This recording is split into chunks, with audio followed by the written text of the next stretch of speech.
Since its opening in 1967, Phantasialand has grown from a small family park to a world-renowned theme park with top-tier attractions. Expanding rapidly in the early noughties, the park built two on-site hotels, Hotel Lindbergh in 2004 and Hotel Matamba in 2008, but it wouldn't be till 2020 that they would open their third, with Hotel Charles Lindbergh. Delayed by the ongoing global pandemic, anticipation for this hotel reached new heights, exacerbated by the park's devotion to utmost secrecy around new attractions. As it turned out, Rookburg would be worth the wait. A highly detailed and immersive steampunk port with the world's first coaster and narrative-driven hotel experience, all encapsulated within an impressively small footprint. The hotel is named after Charles Lindbergh, the American aviator who made the first solo flight across the Atlantic in May 1927. It is very well executed, offering a complete experience from the moment you step through those doors, though it's also not without criticism. So, let's walk through the pros and cons of this rusty hotel so you can decide whether or not it's worth your money.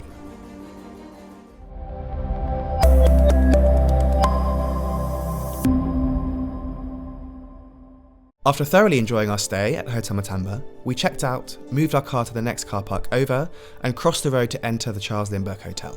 The large corroding metal facade with winding pipes and the hotel's name spanning across the top offers an impactful first impression. After the doorman ensures you are members of the exclusive Explorer Society, you are granted entry into the hotel. You enter into a small and unassuming corridor, lit with warm orange lanterns and an airport-style conveyor belt holding vintage suitcases.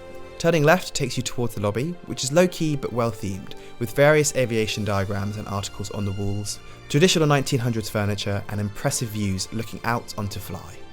We had left Hotel Matamba before 9 as we wanted to get checked in and ready to go into the park before the rides opened at 10. Luckily, there was no queue to check in and the process was super easy. It being early in the morning, our room wasn't yet ready, but the receptionist still took the time to explain our package to us, provided us with our park tickets, and indicated a room to store our luggage whilst we enjoyed the park. I have to say, she was great, incredibly friendly and immensely helpful, providing us with all the information we would need for our stay. By this point, we were desperate to get into the park, so we returned back to the tunnel, this time going out onto the other side towards the park entrance. Coming face to face with Fly's track is a moment I'll never forget. There may be other experiences like this where you can see a roller coaster from your room, but none as close as this. Reaching the entry gate to the park, we met another brilliant staff member, this time an older gentleman who is taking time with each guest to welcome them to the park and make everyone feel special. After finding out it was our first time here, he presented us with maps, explained the park layout and wished us a wonderful day. He was there every time we went to and from the hotel over the next 2 days, and every single time he gave a friendly greeting and a warm smile. Truly a legend. The entrance here is exclusive for guests staying at the hotel and takes you straight into the heart of Rookburg. It's a brilliant first impression to have of the park. It's such a beautiful and immensely themed area, but more on that later.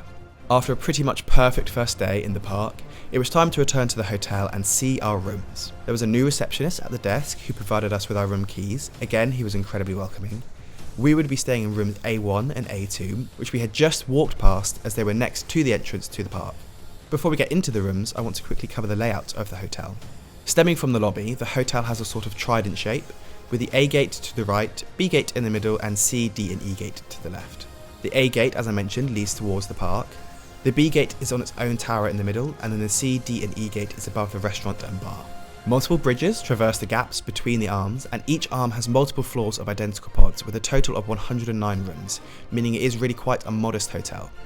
Being in rooms 1 and 2 meant we were on the ground floor, which was great for convenience to enter the park, but it did mean our view into Rookburg wasn't quite as good as it could have been. If that matters to you, I would advise requesting C59 to 65 as they have the best views. However, I don't know if they will guarantee room requests, plus it may mean you have a lot of guests outside your room taking photos and making noise, as these are the best viewpoints. Now, onto the actual rooms. As I've already mentioned, the rooms are definitely cosy, especially coming from Matamba, where I think our room is probably 3 times larger. However, what they do have in the room is all you need for a pleasant stay. You enter straight into the main sleeping area with 2 small single beds on either side and a bathroom through the room in the middle. Each bed has its own reading light, shelf and storage drawer. The beds themselves were firm yet comfortable, though the linens were quite synthetic and there was only 1 pillow per bed, which I personally believe is never enough. The bed on the left has a copy of the Rookburg Gazette, a tabloid that expands on the world building of the land. The bed on the right has a TV by the foot and an aeronautical style clock and aircon controls at the head. Also at this end, the door has a covered porthole which you can twist open and see the outside. Continuing into the room, we had a conjoining door on the left which could open up to provide internal passage to the next room, and a small cupboard/storage area on the right with extra towels and a bin. I thought the bathroom was excellent. Even though it's now 5 years old, it still looks brand new and was spotless. The shower was a good size with great water pressure. The toilets and sink were an industrial looking steel that mostly fits with the theme, though I do think if they are a warmer brass colour, then that would match the rest of the room better. Above the sink were multiple shelves with extra loo roll, water glasses and a hairdryer, and also a mirror with a ring light. The bathroom has a large circular frosted window, though on our room this strangely opened right onto a back of house area, so I didn't feel comfortable keeping it open, else someone might have climbed in. The nerd in me did enjoy seeing some of the boats from the water rides and some of the Winjas trains, but I would have preferred to have been on a higher floor. Overall, I thought the rooms were immaculately clean and really well executed. I think the pod-style room suits the theme well, and the design and detail of the room further enhances the immersion. Small details, like the aviator goggles and scarf by the bed, the pilot's flight markings on the drawers, the emblems on the walls and windows, the Rookburg Gazette, the artwork and blueprints on the walls. All of this comes together to create an immersive experience that helps the guest to feel like an actual aeronaut. However, it's not without its criticisms. The rooms are small.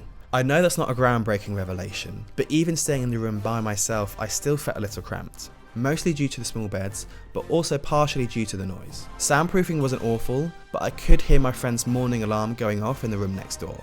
So something to note if you are sensitive to noise. The window opening onto a car park was also weird, though that would at least be exclusive to those few rooms, so not applicable to the whole hotel. One other thing that was missing was sockets. I think the room only had 2 under the TV, which isn't really enough for the whole room and isn't convenient for the left-hand bed. Before we continue exploring the rest of the hotel, these videos do take a long time to produce, so if you are enjoying it, I'd really appreciate it if you would like the video and also subscribe. Thank you very much. After dropping our bags in the room and getting changed, we had just over an hour to kill before our dinner reservation, so we headed down to bar 1919, which again is exclusive for hotel guests only. The bar continued the high level of detail and theming with steampunk artwork on the walls and plane models hanging from the ceiling. There was a pool table in the middle with seating around the edge and the bar to one side. The copper pipes behind the bar feeding into the beer taps were just for show, but made an impactful impression with their striking colour. We sat at the trinket covered bar, enjoying the details in the newspaper menus and all of the aviation paraphernalia. They had some interesting cocktails and a substantial range of beers on tap, which my craft beer obsessed friend was looking forward to trying. My other friend and I both went for the White Lady, which was a sharp and smooth gin-based cocktail which we both enjoyed and cost €11. Following our first drink, we explored the outdoor area, which had a scattering of tables and brilliant views of Fly's second launch, even if the coaster had stopped operating for the day. We grabbed a table near the door and went back to the bar to order more drinks. Unfortunately, this is where the friendly customer service petered out. We were approached by the bar waiter, who rather abruptly insisted that we sat down and that he would take our order at our table. We obliged and took a seat expecting him to come over, but he ended up taking 25 minutes to return, and by that time we needed to head to dinner. Now, I really don't mind if it's going to be bar service or table service, but to insist that we must sit down, but then ignore us when it's clear we're more than ready to order was quite odd. Having worked in hospitality for years myself, I will always give staff the benefit of the doubt, but in this instance it just seemed weird and was quite unfriendly. I don't want to be overly negative, the drinks we did have were excellent and the bar was a beautiful place to spend some time, but this unfortunately did sour our experience. As it was now time for our reservation, we headed straight through to Overhyped restaurant, which is adjacent to bar 1919. This was included in our package and I'd heard great things about it, so I was looking forward to experiencing the food. As expected at this point, the theming did not disappoint. All the walls adorned with more drawings and blueprints. Nice wooden tables with fun swivel seats. Industrial features softened by filament lighting, creating a warm and lively atmosphere. And there's also a balcony section upstairs, which is where we sat. Included in the package is a 3-course meal where you make all your selections after sitting down and ordering drinks. To start, both my friends chose the beef tartare and I had the poke bowl. For me, it was a very delicious bowl, but I would consider it more of a main than a starter. For my main, I had the Navigator burger, which was a chicken burger with goat's cheese. Again, very tasty, hot and fresh, as with the accompanying chips. One of my friends got the Lucky Linda pasta, which was an asparagus and ham pasta, and the other got the Golden Fritz cabin crew, which was beef and cornichon loaded fries with 2 smaller sliders. All in all, the food was pretty good. I do think it was plainer than the food we'd had the night before at Matamba, but still enjoyable. Lastly, for dessert, we'd shared some apple pudding and nougat cream dessert. Both were pretty average, plus we were sitting for about half an hour after our mains and had to check if they were coming, as I think we'd been forgotten. Overall, we did enjoy ourselves. The food was to a good standard, the restaurant had a nice vibe, and we left absolutely stuffed. However, the service again wasn't great, and though our table was fine, I did notice that a few others were quite tightly packed. After dinner came the main event. It was now our chance to venture into Rookburg at night. Hotel guests have the whole land completely to themselves all the way up till midnight to explore, take photos, and appreciate the intricate details of this amazing theme park land. We easily spent 45 minutes here just walking around, enjoying the ambiance and the rare chance to be in a theme park by ourselves. It was so special, and it was the main reason why I had wanted to stay at this hotel, but it ended up being even more impactful than I was expecting. We then went up to one of those vantage points I was talking about earlier near the sea rims for an awesome bird's eye view of the land with the coaster entangled throughout. It's a marvel of engineering and art, and something that will stay with me forever. The next morning we were back at Overhyped for breakfast. This was a buffet setup with a wide range of dishes and hot and cold drinks. It was more of an American European fare with pancakes and French toast, bacon, sausages and eggs. They provided a small number of nice bread rolls and a good range of spreads, meats and cheeses. There was also a wide selection of yogurts, fruit salad and whole fruit, and overnight oats. Coffee was hot from a machine along with tea, orange and apple juice and still and sparkling water. The breakfast was really lovely, a nice range of items, and I pretty much had a bit of everything. The French toast with bacon and syrup was delightful, perfectly crisp bacon, and the toast itself not too sweet with a touch of cinnamon. We were sat on the ground floor this time, where we experienced more of the space issues I was preempting from the night before. There was a constant stream of people right behind me using the coffee machine, which was a little awkward as I was getting up and down to grab more food and kept bumping into other guests. They could do with removing a couple of tables to give more space for people to move around. Now let's talk price and what's included in your package at Hotel Charles Lindbergh. For our 2 rooms with 3 people, the total cost was £505, or £168.33 per person. This is over twice the cost of Matamba, but also includes a lot more, so let's break it down. Park tickets for the days we were there would have cost €72 or just over £62, so take that off and we're already down to £106. Dinner was also included, so take off the €43 or £37 we had spent on dinner the night before, and you get only £69 for the room. Nice. £69 for a room with breakfast, access into Rookburg at night, plus 2 fast passes per person for fly, and I think that's a great deal. Now you might want to argue that I took too much off for dinner, or that going off peak meant it was cheaper, and yes, that would be totally fair, but this is the only way I can think to best compare the 2 hotels. Hotel Charles Lindbergh is the most expensive of the Phantasialand hotels, but still sells out more frequently than the others, and I think that's mainly because of the good value of the package. To wrap up the video, I'm going to break down each part of the review and award a score out of 5 stars, which will then average out to give a score to compare to other theme park hotels and resorts in the future. Starting with the facilities, this was mostly great. The bar and restaurant were well appointed, and the entrance into the park is super convenient. I would also consider the nighttime experience in Rookburg as part of the facilities, and that is a major plus. Regardless of this though, they are missing a few things that would be nice to have, like a pool or another restaurant or bar. The size of the rooms is also another limiting factor. If it wasn't for the nighttime experience and how mesmerising that was, I would be giving the facilities a 3.5. As it is with the nighttime experience, it squeezes out 4 stars.